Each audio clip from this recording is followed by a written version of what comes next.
Quem tem razão? Ministro Marco Aurélio, boa tarde ao senhor, seja bem-vindo. Eu quero lhe fazer o questionamento que nós estamos fazendo, inclusive, aos nossos espectadores. O senhor considera que essas medidas de retirada de perfil sem direito à ampla defesa, aliás, os questionamentos eram apenas acerca do direito do processo eleitoral, o senhor considera que já estamos com exemplos de estado de exceção no Brasil por decisões da Justiça das Cortes Superiores de Brasília? Sou um homem otimista e me imagino ainda em um Estado democrático de direito. Em um Estado democrático de direito, as ideias precisam ser veiculadas e precisam ser respeitadas. Não há como afastá-las. Nos vem da Constituição Federal o direito à manifestação, à liberdade de expressão. Eu li o que disse, por exemplo, o Marcos Sintra, e não vi nada demais.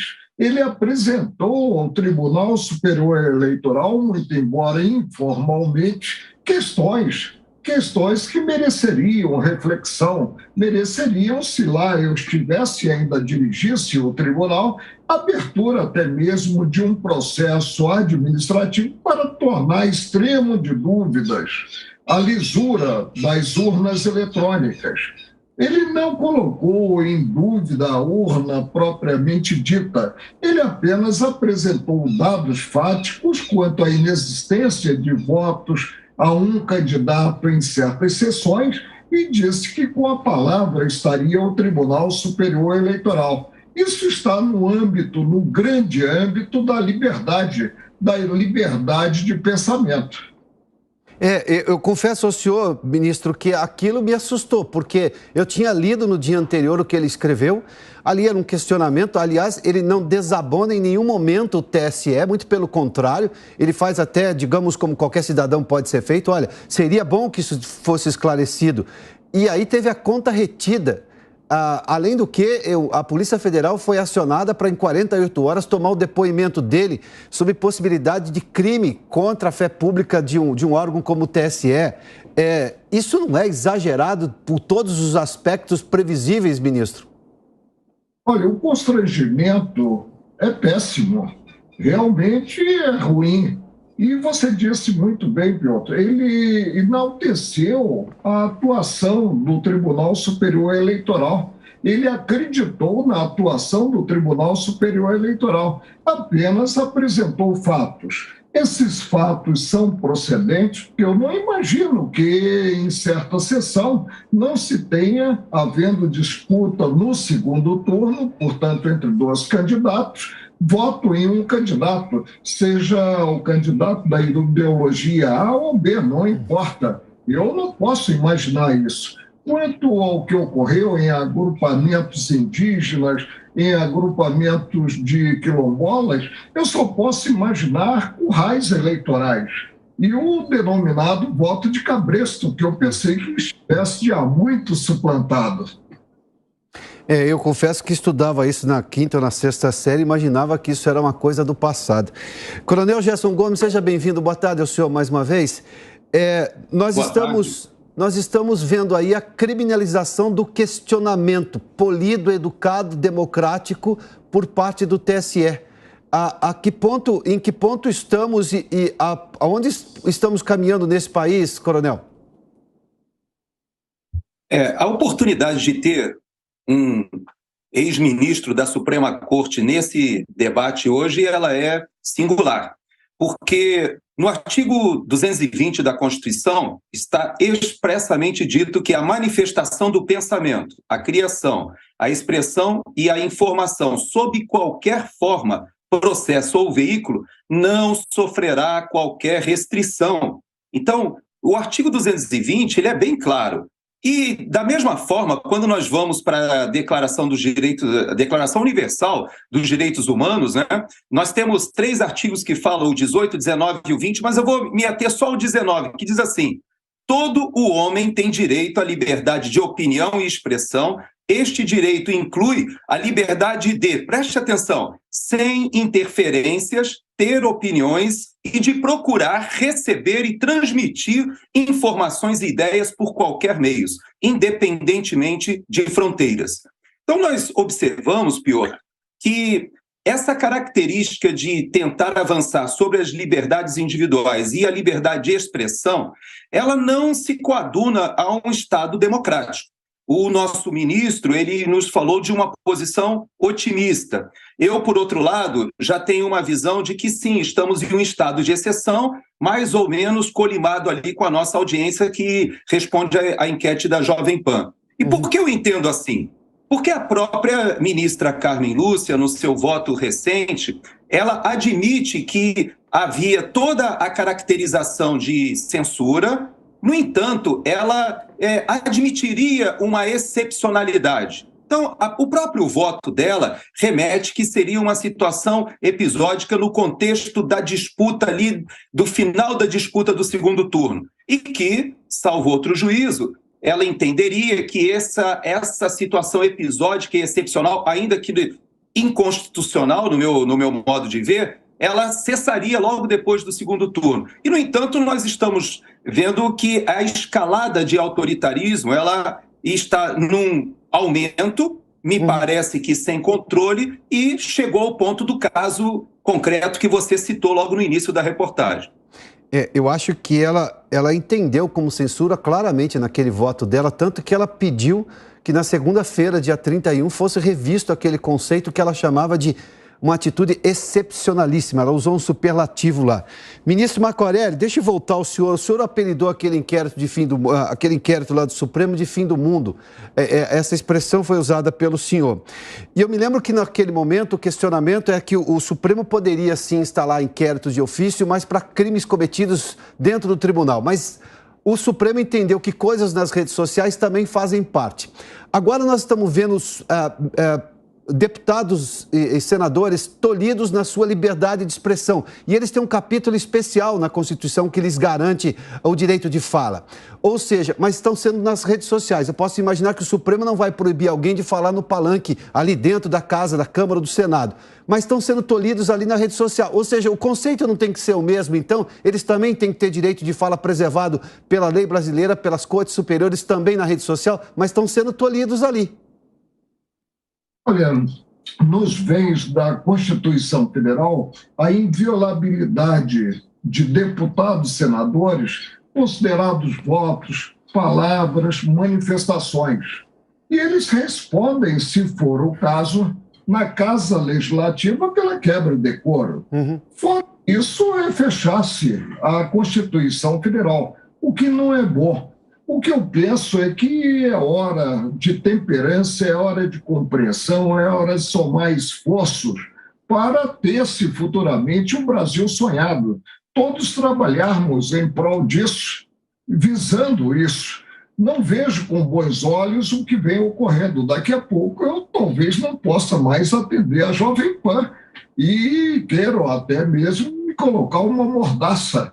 Eu que sempre falei à imprensa nos meus 42 anos em colegiado julgador e sempre falei com muita espontaneidade, com muita pureza d'alma. A discussão é sempre bem-vinda, ela esclarece os cidadãos e cada qual tira as suas conclusões a respeito. Os brasileiros não precisam ser tutelados. E a função em si, a meu ver, do Tribunal Superior Eleitoral não é essa de proibir a manifestação de pensamento. O tribunal deve atuar quando provocado e, evidentemente, sopesando aspectos positivos e negativos em um ato de constrição que venha a impor. Eu estou realmente assim atônito com o que ocorreu em relação principalmente ao economista Marco Sintra.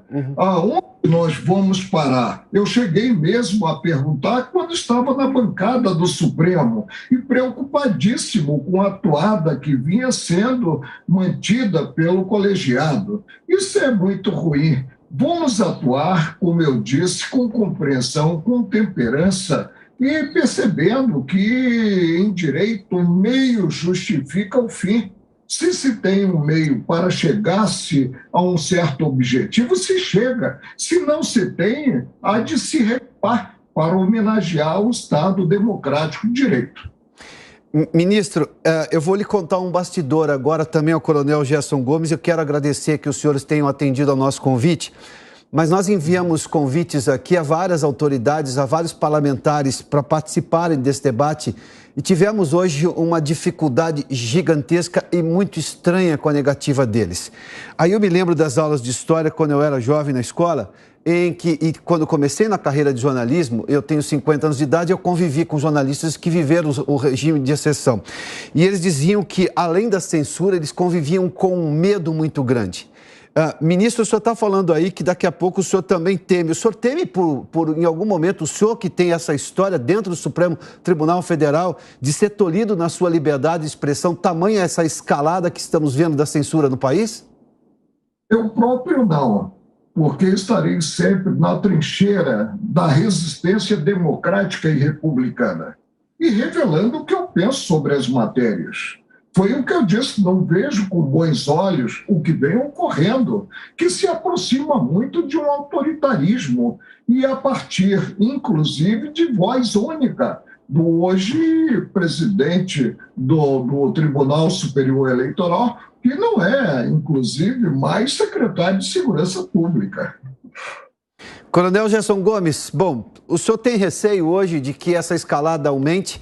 Porque eu confesso aos senhores aqui, hoje foi uma resistência, uma dificuldade estranha de vários parlamentares que estão vendo seus colegas sendo censurados nas redes sociais de aceitarem o nosso convite. Obviamente que alguns já tinham compromissos, alguns tinham alguma outra dificuldade, mas o número de parlamentares para os quais nós ligamos e pedimos a entrevista foi grande e o número de negativa foi muito grande também. Tanto que não temos parlamentares aqui, é um privilégio tê-los aqui, mas queríamos ter pelo menos um parlamentar, porque chama a atenção o silêncio do presidente da Câmara e do Senado nesse momento. Coronel. Eu vou pegar a última frase do ministro Marco Aurélio, quando ele fala que o ministro Alexandre de Moraes não é mais o secretário de Segurança Pública de São Paulo. Essa última frase que o ministro Marco Aurélio utilizou me remete à ideia de um tipo de procedimento policialesco. E é o que nós estamos vendo. Na realidade, se nós tivermos um pouquinho de honestidade e até coragem mesmo de falar, o que está acontecendo é um método de intimidação que já vem sendo utilizado já há algum tempo.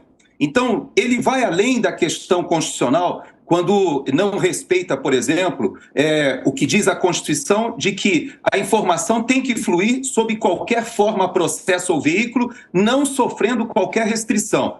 Isso é o artigo 220 da Constituição. Então, está bem explícito. Mas por que nós observamos esse avançar ou essa utilização policialesca por parte do ministro Alexandre de Moraes? Porque essa intimidação gera medo e esse medo vamos dizer assim, se espraia por toda a comunidade e as pessoas começam a se retrair, porque não querem ver as suas próprias vidas intimidadas, suas famílias. Nós temos vários casos de pessoas que estão com a Polícia Federal chegando às suas casas, ou mesmo simplesmente recebendo ordens judiciais, ou recebendo até mesmo intimações para comparecerem à Polícia Federal. Esse tipo de atitude gera uma intimidação muito grande e isso é típico de estados totalitários. Nós temos visto, inclusive, algumas comparações com a primavera brasileira e que a gente viu as primaveras árabes remetendo essas manifestações a um levante popular. Isso acontece normalmente